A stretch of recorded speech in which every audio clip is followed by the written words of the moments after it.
Hi, and welcome to Something Great, powered by Lingo, a show where we talk about communities, the people inside them, and the people who lead them. I'm Brittany, the Director of Discovery, and I'm excited to chat with you today. Today, we are thrilled to welcome guest Carolyn Holly. Carolyn has been a community leader in the Treasure Valley for 35 years. She's served in various capacities, including as a news anchor for KTVB, as a host at the Women's Fitness Celebration, as president of the Faces of Hope Foundation, a board member for Faces, and currently as vice president of development at Idaho Business for Education. Our co-host Brad Peterson. Hello. Hi. We are so excited to have Carolyn today. She's an absolute Idaho institution, and so I want to make her time as valuable as possible. So we're going to jump straight into icebreaker questions. Brad, do you want to go first? I would love to. Carolyn, if you have 2 free hours, what do you do with that time? Oh, simple. Exercise. Really? Yes, I love to hike in the Boise foothills. It's been muddy lately, so actually I've returned to the gym, and I love spin. So I do spin class and then, in exercise. Every morning I'm the crazy lady in the neighborhood with the headlamp on, walking in the dark. So I can tell you everything about what time somebody gets up in the morning, what time they leave for work, what dogs are out. Anyway, so I would take those 2 hours to probably exercise. That's great. Who is the smartest person you know? My husband. And I'd say right now, I'm so proud of him and what he's taught me about growing older. He is older than me, just a few years, but he's fully retired. And instead of just sitting around, he went for his dreams. And about 12 years ago, way before he was retired, he took me out to this blank land in Montana, quite a few acres, and he said, we're going to build a ranch here. And so 6 years later, we have a working horse ranch. It's called Hot Colts, and he has loved horses all his life, but never really been able to have a lot of horses. And so we run a business, and he doesn't train, but we have interns that train, and then he sells roping horses to rodeo folk and ranchers and people who just love to ride in the backcountry. So I'd say that he is super smart, that he decided very early on about how he wanted to spend, I guess you'll say, that last season of his life. And I mean, anybody that has ever lived on a ranch knows there is work to be done all the time. And people often ask me, well, do you ride? And I'm like, are you kidding? I'm scared to death of those big animals. But I sure do drive a mean John Deere tractor. And so when I'm on the ranch, it's muck boots, don't wash my hair for a week, got my cowgirl hat on.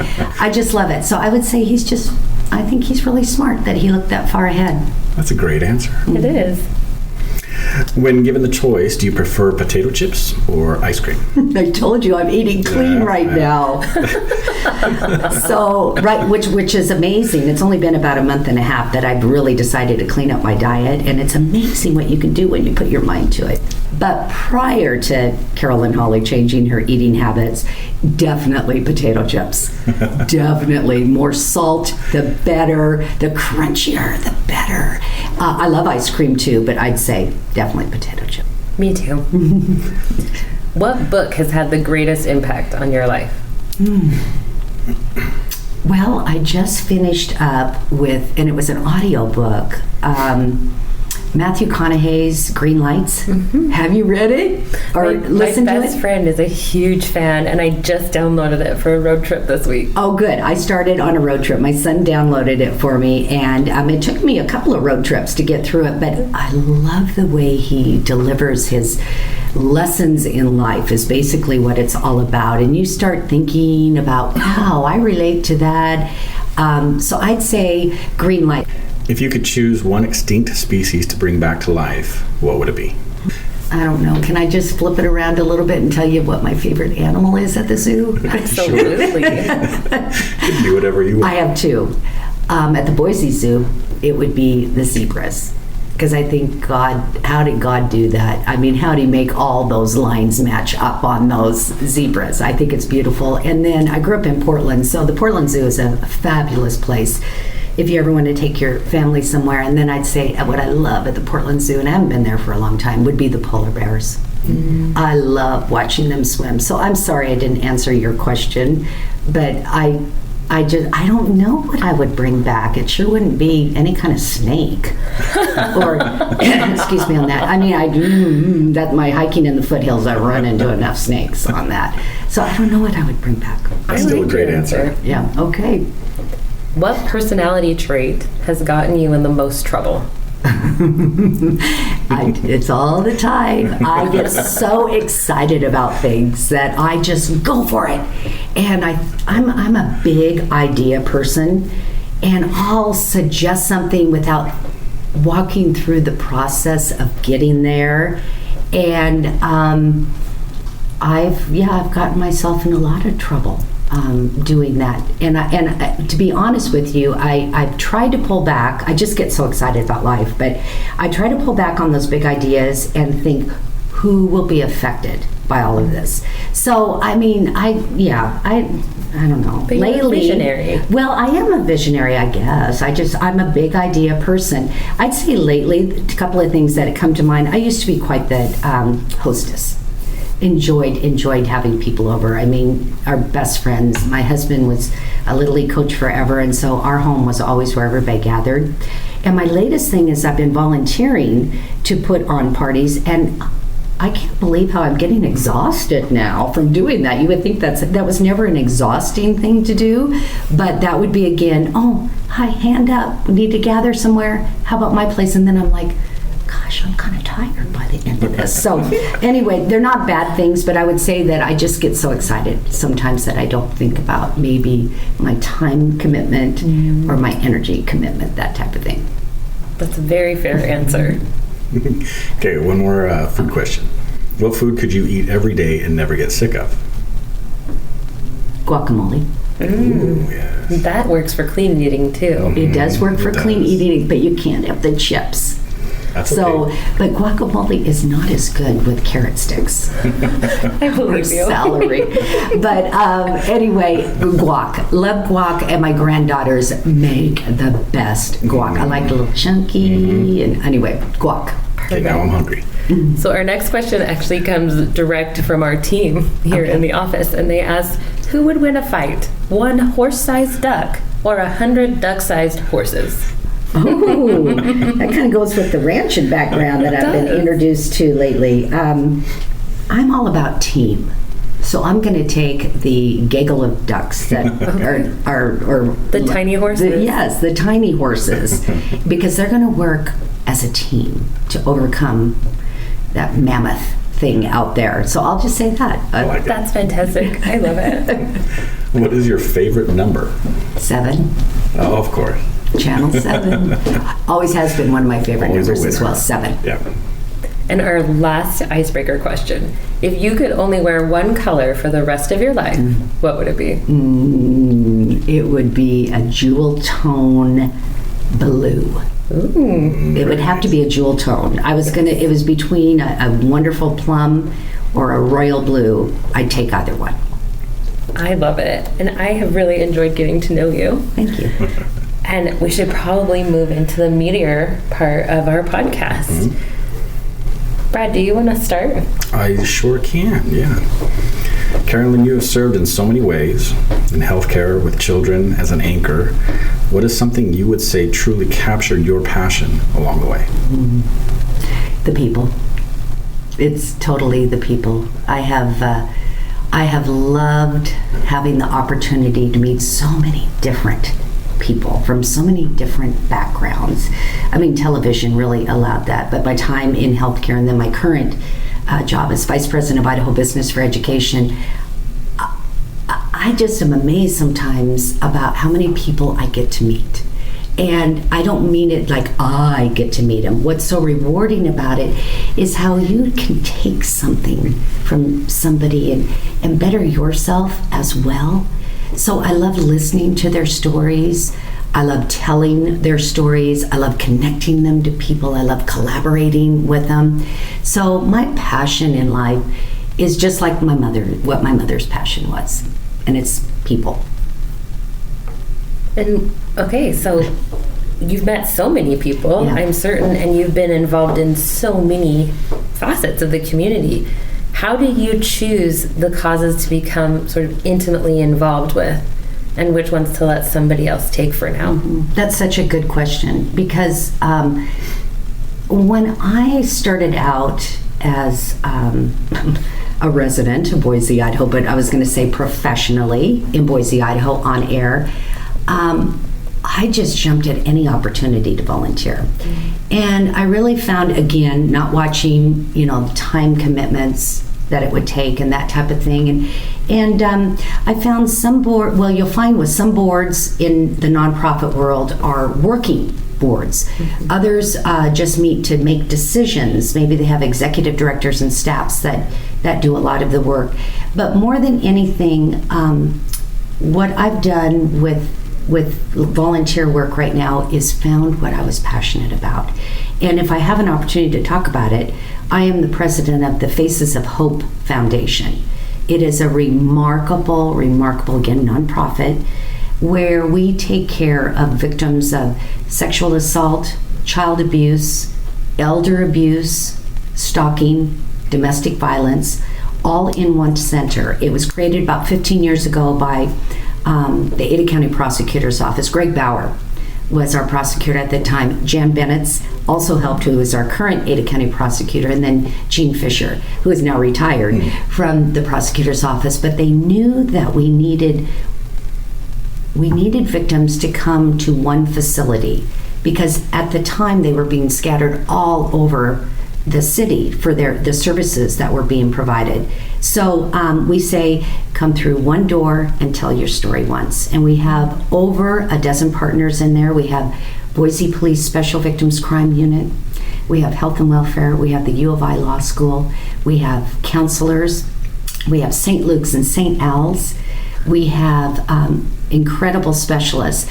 And when somebody comes through comes into Faces, they are given all these services at no cost.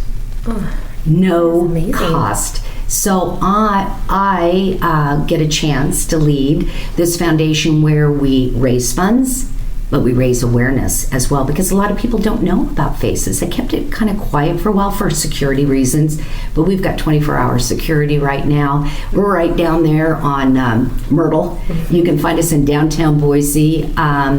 It is an incredible partnership that goes on, all for the health of our community. So we're an emergent care operation. We're not a shelter, because not everybody wants to go to a shelter. We meet you where you're at in your journeys, and there are moms that don't want to go into a shelter with their children. That is not what it's about. So we'll give you, maybe you want some training in de-escalation, and you want your kids to hear it too, because we want to make the whole family as healthy as we can on that.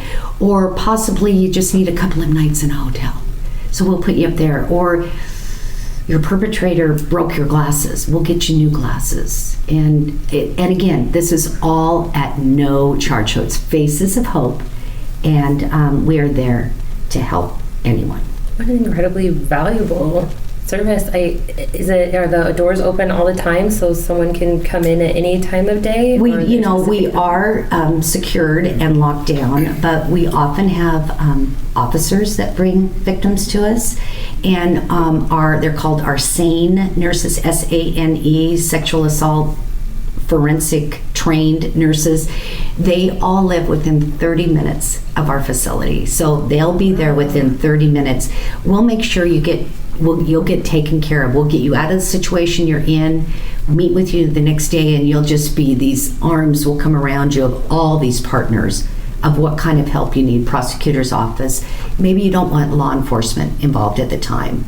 Well, then you don't have to be, unless a child is involved. That is a law that we have, mandatory reporting in our state. But it is incredible. I'll give you a tour anytime you want to come down. Absolutely. Faces of Hope. Amazing. That's an incredible organization. It seems like something that should be getting a lot more attention throughout the valley. we're there. We're on our 2.0 awareness campaign. Been doing this for a couple of years. You're going to see some exciting events. We'll have a Rise Up event. For our second year, we'll be doing it, where we will have Kiki Love. Kiki Love's been on the radio forever here. Yes. He's not on the radio now, but he's always been about child abuse. Yes. So he will sit in every seat in Bronco Stadium. In April, we'll have a certain month, and that will be, you can pledge to him. And last year, I think we raised like $65,000. Wow. Hey, we're going for more this year because there's a lot of stories to tell. COVID has not been good for victims, and it's not been good for children. They've been locked away from school where others could see them. They've been locked inside their homes, often with their perpetrator. And our numbers are really escalating. So we're going to do that. We have Elizabeth Smart coming in April, and she's going to speak at a luncheon for us. So we really like educating as well. So thank you for saying you haven't heard about it. We're on a mission too, but it's not like you walk up and in the middle of a conversation you say, oh, do you know about this place that takes care of victims of abuse? Child abuse but it's a necessary conversation. Yes. Someday I may see that it becomes that, but we have a lot of great social media that we put out, and the media in town has told a lot of stories from there as well. Good. If the community wants to get involved and be donating or wants to give money for the Kiki Love fundraiser that's happening, how can they do that? You just Google Faces of Hope. Okay. Boise, Idaho. Make sure I think there's another Faces that comes up. It's such a unique wraparound. It's really not in a lot of other states, especially that we're all under one roof. That truly we make it as easy as we can for someone to get help. But like I said, we will meet you where you're at in your journey. It takes an average of 7 attempts for a woman to leave her perpetrator. So we know, and we welcome you back, and we'll keep working on it for you. That's so what you want to do. empowering. We don't tell you what you have to do, but we will offer assistance to break that cycle. That is so great. It's really, really beautiful, and a service that's needed in Idaho. Idaho has seen pretty dramatic growth and changes over the last 15, 20 years, and I'm curious what you've observed that's given you hope as we grow and get bigger, and what you see that gives you cause for concern as we get. That could be a loaded question for some people, but I am thankful that you asked that, because I had such a perch on the front lines of anchoring the news at Channel 7 for over 30 years. Let's start with hope. I love that we still look each other in the eye. Yes. When we cross on the green belt, or somebody opens the door when I'm going in or out of the grocery store, or I just love that we still say hello to each other, and I think that is unique to this valley. I don't think it happens everywhere, and I think it is stunning to our newcomers, and it's like, ooh, should I trust them or not? But yeah, look me in the eye, that's okay.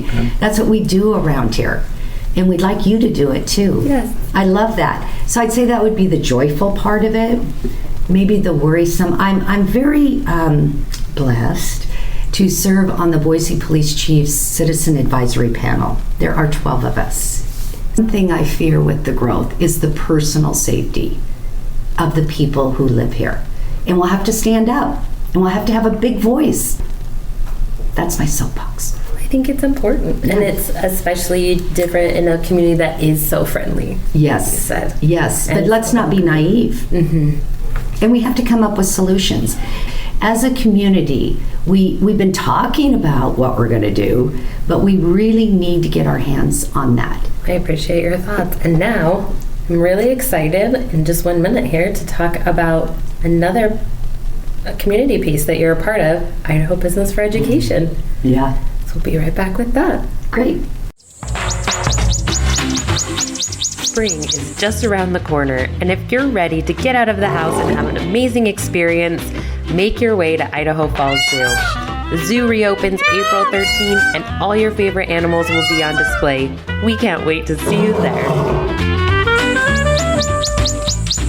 Okay, so you work with a community program called Idaho Business for Education, and I was not aware of this service until very recently. So can you enlighten me and tell me what it is that this institution does and what your mission is?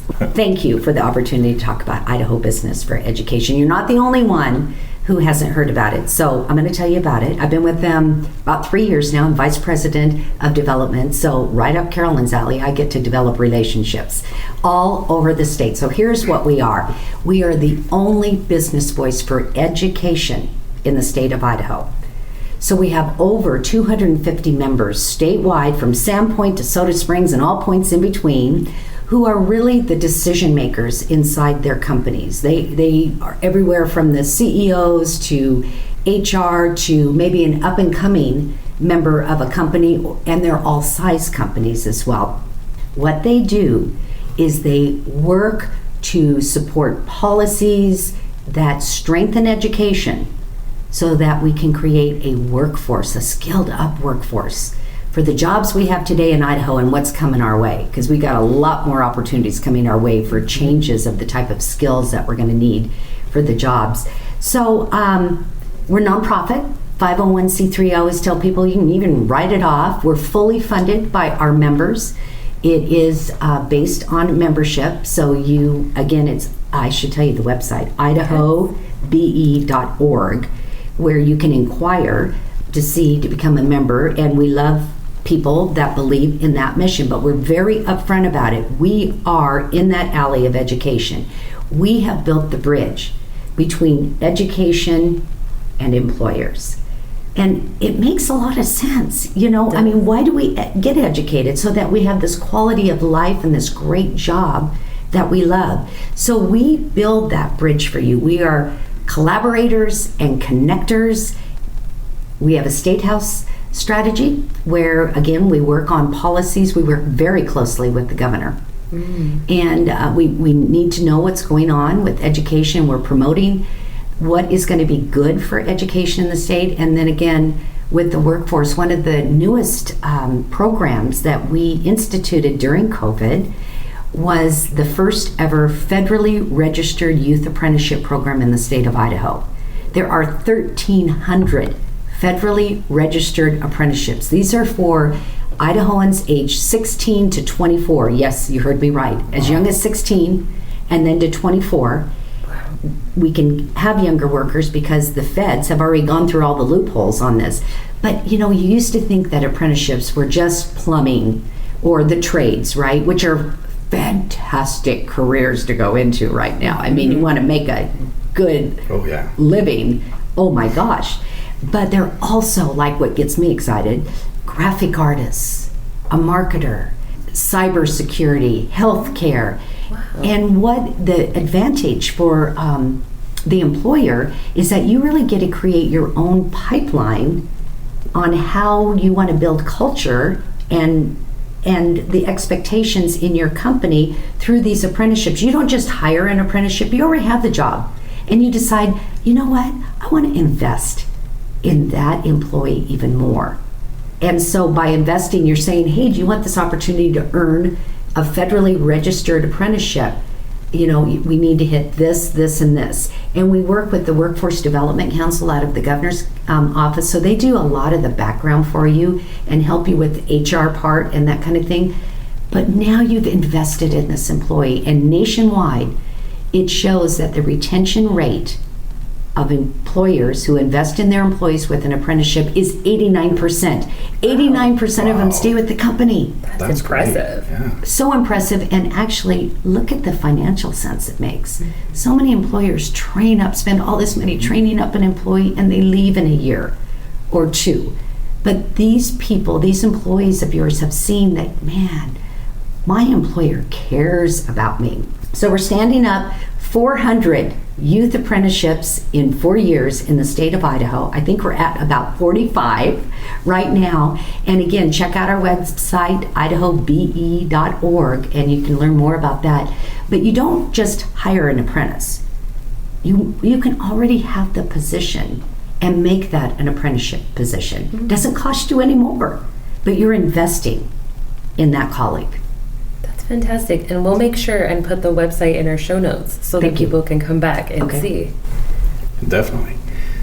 So Carolyn, with your focus on communities, the impact that you've had, and especially now in your current position, how do you feel that education can really change communities?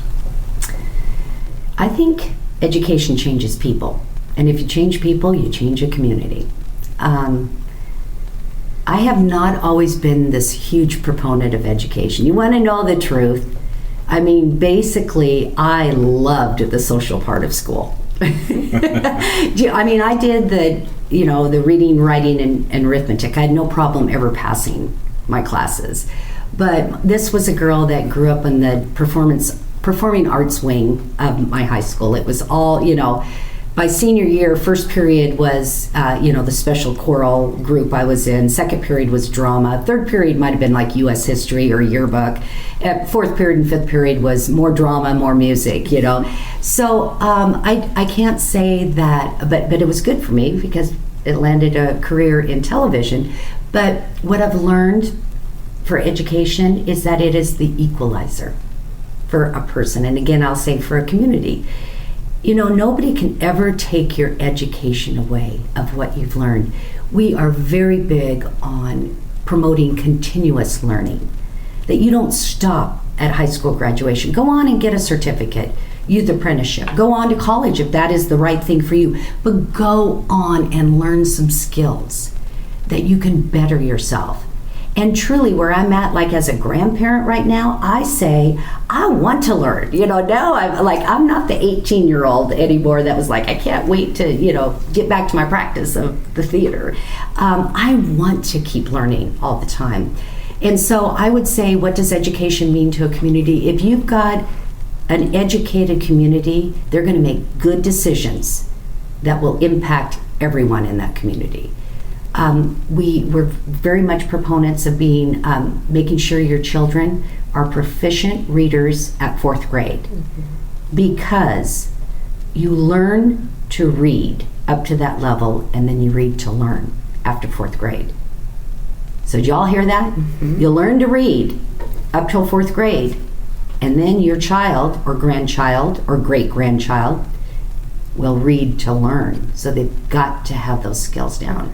Yes, absolutely. So great. I noticed on your website that there is a discrepancy between the number of educated people that Idaho has to offer for jobs and what we're projected to need. I'm curious why you think that deficit exists. Is it the mass influx of people? Is it our attitudes about education? What causes that imbalance? That we don't have enough people educated in those skill types that, I think you're talking about the durable skills study that is coming out, and we're going to really be making this very public. I am so glad you brought this up. You do good homework. Very nice. So they used to be called soft skills. Do you remember the soft skills, that employers said, gosh, I can't even get somebody to come back after their lunch break, or they don't know how to show up on time, or they don't know how to be team players. Well, the term is changing because those aren't soft skills. Those are necessary skills in the workplace. So they're called durable skills. Okay. And what they did is they did a nationwide survey. America Succeeds. It's a national group that we are a member of, and they went through all these Indeed ads, right? Want ads, and they looked at that. What did employers really need? And basically came up with what we had heard of soft skills. Is somebody a team player? Do they have the skills to be persuasive in what they need to have done? Do they know how to show up on time? There's all these skills. So what we're hoping to do at IBE is to really get this in front of the people who make decisions in our state, who make decisions for our schools, who are business leaders as well, and have that not be a separate class in education in our schools, but start to move it into all types of learning that you're doing. So if you get done with a social studies assignment, maybe there's a poster on the wall with the 10 durable skills, and the teacher says, hey, let's just take a moment. Can anyone point out and tell me how we used one of those durable skills in this social study lesson that we just did, and really create an opportunity for our children to have those skills that are necessary to be successful in the workforce.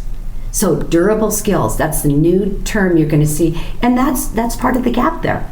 HP, one of our fine IBE members, did about 2 years ago now, did a study of the landscape of education in Idaho, interviewed politicians, parents, educators, business leaders, students, and that's when it really came out about the soft skills.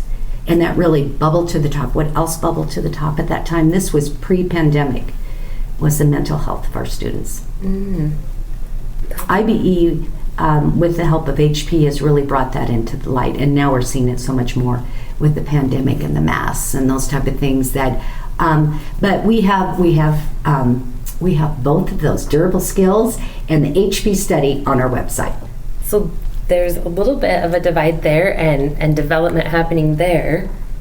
I'm curious if you are still seeing there's been a lot of changes, and I'm grateful for the improvements that are being made. Is there still a gender divide as far as women who are becoming educated, post-secondary education, and men who are doing the same thing?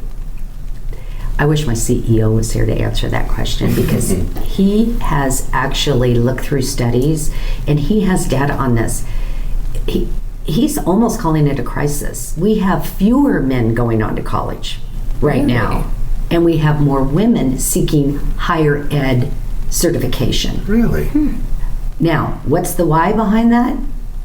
I'm not sure. I don't know if, I'll give a for instance though.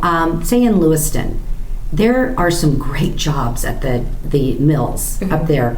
I mean, you're going to be 18, 19 years old and be able to buy and you should probably correct me on what kind of truck this would be, but I'm going to say a 2022 dually blah, blah, blah, blah truck, because you're making so much money.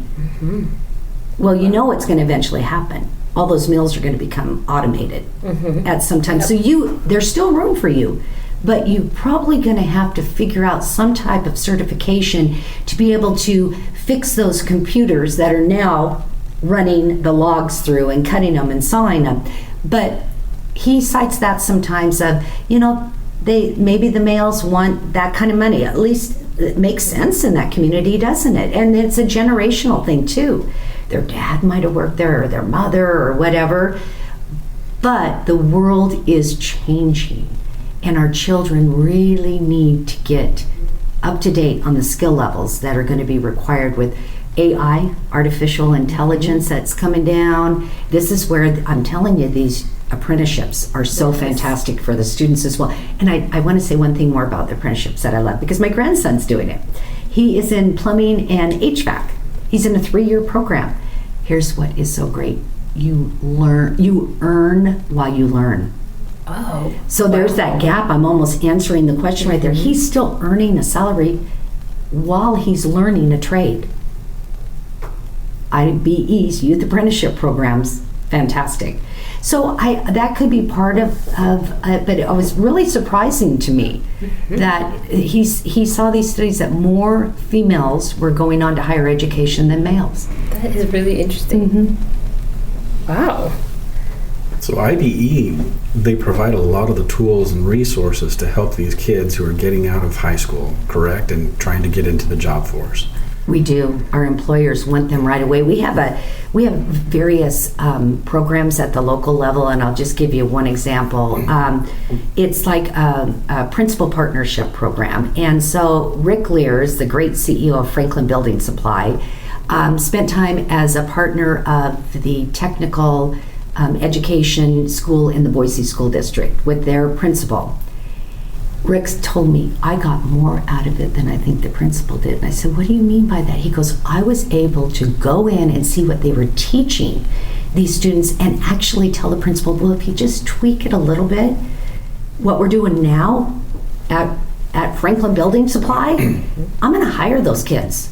That's tremendous. When they graduate. That's what we need, more of that bridge that I'm talking about, and making sure that our education system isn't so far away from the employment world. I mean, it's a natural thing to have that bridge right there. And so that is one thing that we're doing that I thought was just a beautiful story by Rick. He ended up, he's such a cool guy. He heard there was some place, it was in the Magic Valley, where there was a school that was, you know how they build houses? You know, and they learn that. And they didn't have some equipment, or they didn't have the lumber or whatever. He sends a whole truckload, a whole semi down, doesn't want to be paid for anything, so that he's then, again, raising the next generation that will help with Franklin Building Supply. So we partner like that. We have school partnerships. We try to do as much. We have a pretty slim staff because we are nonprofit. Anybody who's worked in the nonprofit world knows it's amazing what you can do. I save every pen, every piece of paper that I can use over. But we make sure that when we get opportunities to collaborate and coordinate, and we do it for the right reason. We do it for the students. We do it for the workforce as well. Excellent. So what advice would you give those who are getting ready to graduate from high school? That maybe they're nervous, they didn't learn the right things. What's the next step? What should they be doing? I would encourage them to think big. And I'll go back to my own life. I was 18, again, I'd done a lot of theater, loved it, but there weren't a lot of, I knew I couldn't make it on Broadway. You know what I mean? So when I went to pick a career or what I wanted to study and where I was going to go to school, I told my mom I wanted to be a dental hygienist. Not sure why I said that. I did go to the dentist a lot. And she's like, honey, you want to look in people's mouths? I hadn't even thought, which, hey, I love my dental hygienist, right? But I hadn't, no, I don't want to look in people's mouths all life. She's like, keep thinking. And then she went, and I picked a small college in Southern Oregon originally that had a lot of theater. And she went to a college career fair for parents, and she came home. And she said, oh, honey, that school's not big enough for you. You need to go bigger. Well, when your mom tells you to do something, right? Yes. And so I did. I went to Oregon State University, and what was so cool is they were laying the grids for the lighting in the news studio my very first class. So it was a brand new program at Oregon State University. Had I even really thought about it? I mean, I knew that I wanted to be a journalist, and that's a whole nother story about anchor came and spoke at our Honor Society induction ceremony, and he said, in order to be a great anchor, you have to be a great storyteller. And in order to be a great storyteller, you have to be a great actress. I went home that night and told my parents, well, I guess I'm going to be an anchor woman. Didn't know anything more, but somebody had ignited that fire in me because they said, oh, I heard the word actress. And I was like, yeah, there are some skills there that I could tell great stories then. So I would say to somebody who's graduating, think big. Think big, and don't let others put you in a box. But I will also say this, never look back and think you haven't learned something from any experience. If you go out and you want to work right away and that doesn't work out, don't be negative about it. Think about, why didn't I like that, and how's that going to propel me into what I really do want to do? I encourage them to continue to get better skills all the time. And please do not sit in your grandmother's basement and play video games. Although somebody said to me, do you see what great side hustles some of those kids have? And I'm like, I know, but be a productive citizen. And I would say to parents, if I have the opportunity to right now, with somebody graduating, it's a tough time. It could be a time that you clash with each other because, you expect them to be adults now. Well, that's a big, scary world for a lot of kids now. We've protected them way too much. And so have a little patience, but be strong in your expectations of what you want your child to become. Don't have expectations that are unreal, but they need expectations. Like, you need to be doing this. You need to understand, how much is that power bill this month? How much does it cost to rent your own place? How much are you paying for the internet? We don't even talk about those things, as families. So haven't realized, and then the light bulb might come on and they're like, oh, maybe I do need to go get some schooling, or maybe I need to try for that job, because you want your child to have quality of life. Absolutely. Yes. That is excellent advice. And I'm so excited to continue our conversation right after this. Have you heard our first podcast? If you haven't, make sure that you give it a listen. We talked to author Mario McCracken about his amazing new book, Really Care for Them. You definitely want to add this to your bookshelf, and we have great news for you. It's currently available on pretty much every trusted book website. So go check out Really Care for Them on Amazon, Barnes & Noble, and Powell's.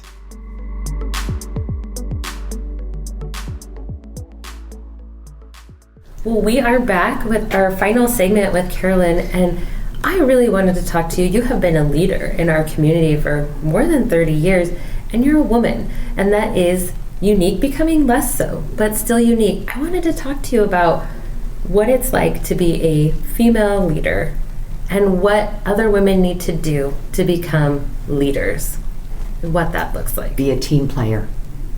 I mean, it's as basic as that. Be a team player. It is not about I. And I think that I really thought by 2022 that women would know how to work with women in the workplace. But I don't see that happening all the time. I was so blessed to work in a newsroom with a wonderful woman, and you're all going to go, who is it at KTVB? Dee Sarton. Now, Dee and I were the two main female anchors at the time. Very competitive atmosphere. If a newsroom is very competitive. Hey, let's face it. You don't go into news if you just want to be shy and withdrawn. I mean, we have big personalities, and we want the lead story, and we want to be there for breaking news. Here is what's so cool. Dee and I were able to work side by side for 30 plus years because we finally came up with our motto. Because people are like, how do you two do it? You seem like you really like each other on the air. And we're like, well, yeah, why wouldn't we, right? Here's our motto. We don't compete, we consolidate. Oh, I love that. That's awesome. Mm-hmm. We don't compete, we consolidate. And look at what we were able to do at 7 by doing that. We respected each other and saw the strength in each other. So you've got to be a team player as a female more than ever, with males and females. Mm-hmm. That's my big thing.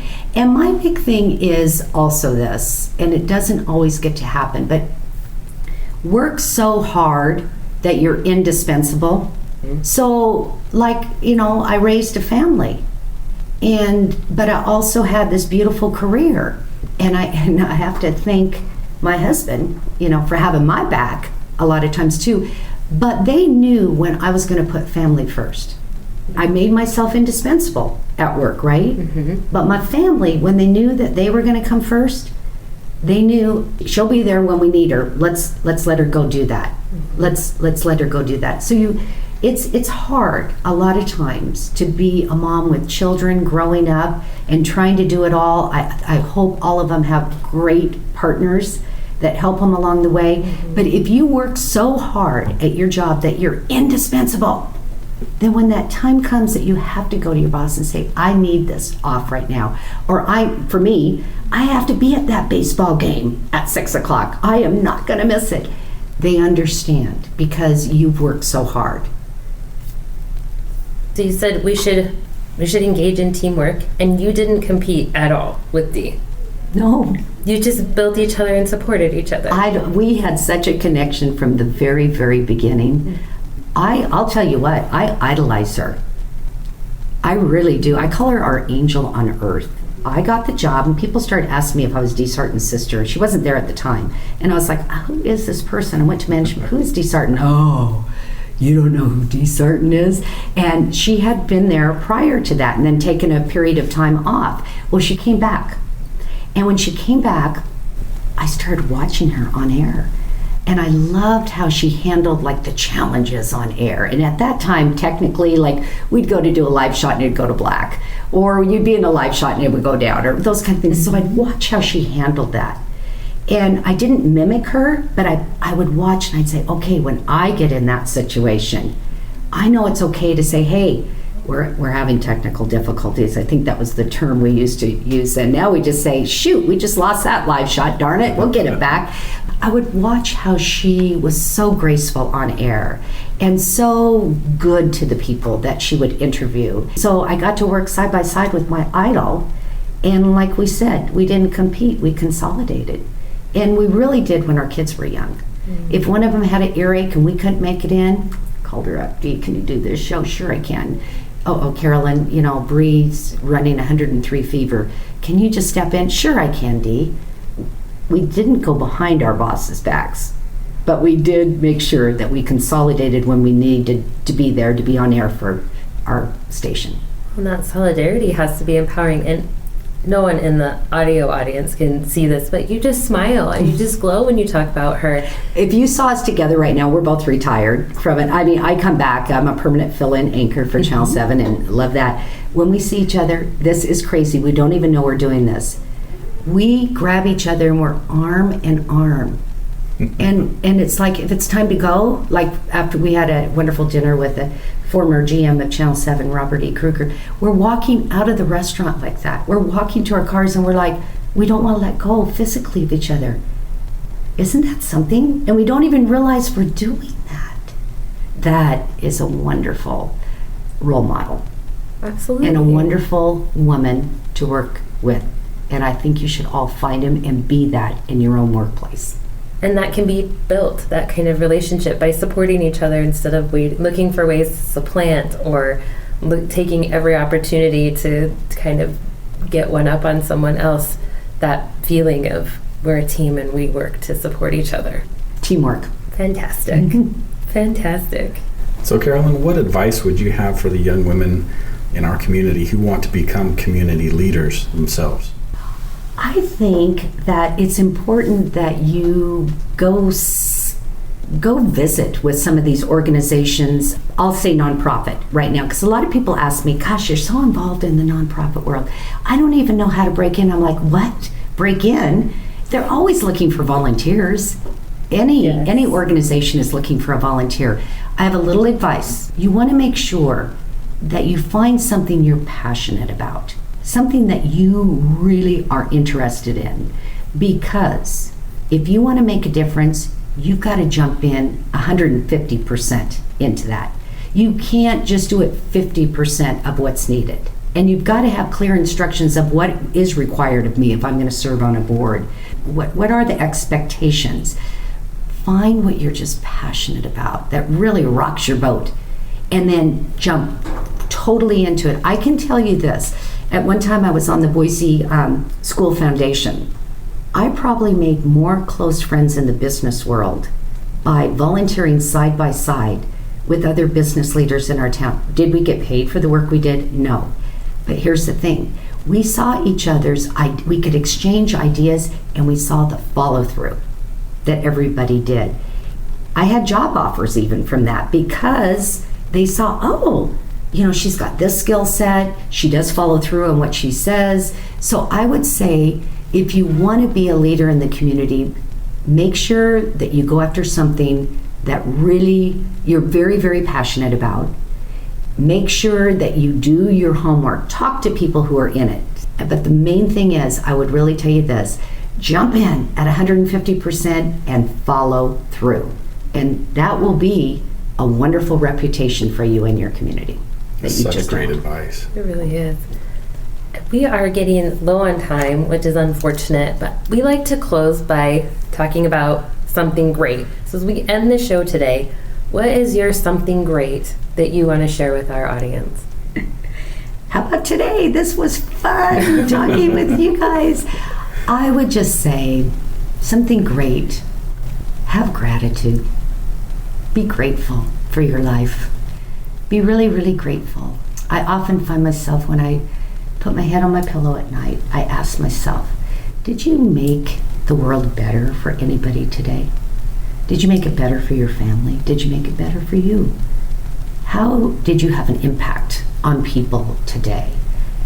And I'm grateful for that. I'm going to go full circle here of having the chance to get to meet so many people with the different activities that come my way, is that I hope that I've made an impact on them because they've made an impact on me. And I'm very, very grateful for my life. Well, you've certainly made an impact on me.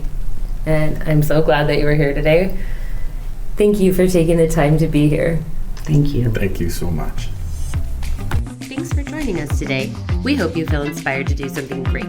And thanks to Lingo for sponsoring this podcast. Lingo is the most effective way to connect with customers in the moment they need you, deepen engagement that leads to dramatic results, and build communities so that your business continues to grow.